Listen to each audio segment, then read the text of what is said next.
Hi guys! Welcome back! Tara maglinis tayo ng pusit. Una kong tinatanggal itong pen or internal shell.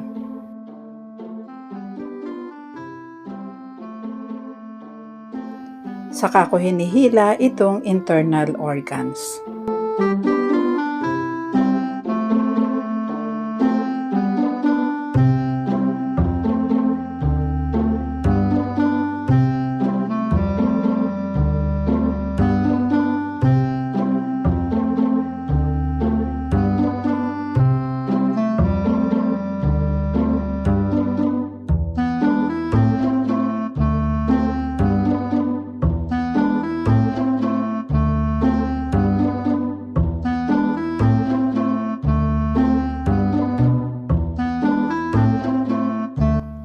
Optional ang pagtanggal nitong tinta or ink sac, depende sa klase ng luto na gagawin natin.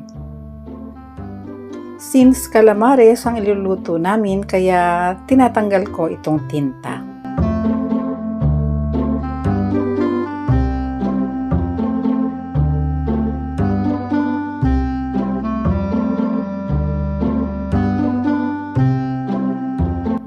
Kailangan naman tanggalin itong bibig or jaws dahil matigas yan.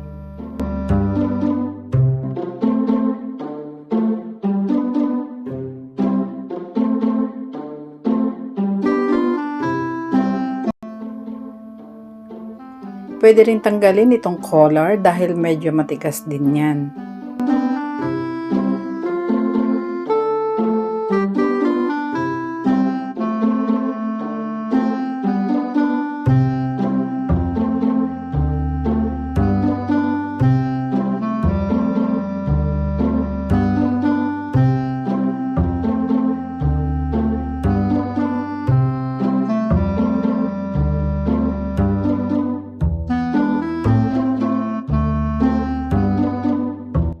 Optional din ang pagtanggal nitong mata.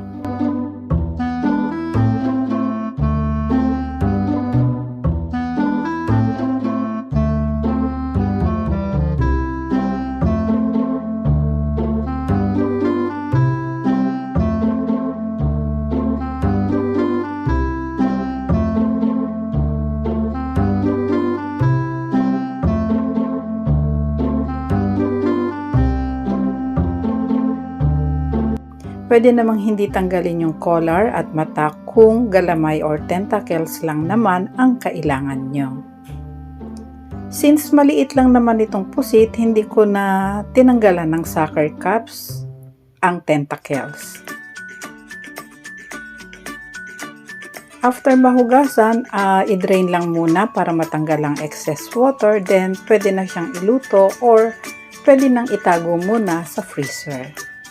Thank you guys for watching and see you again soon. Bye!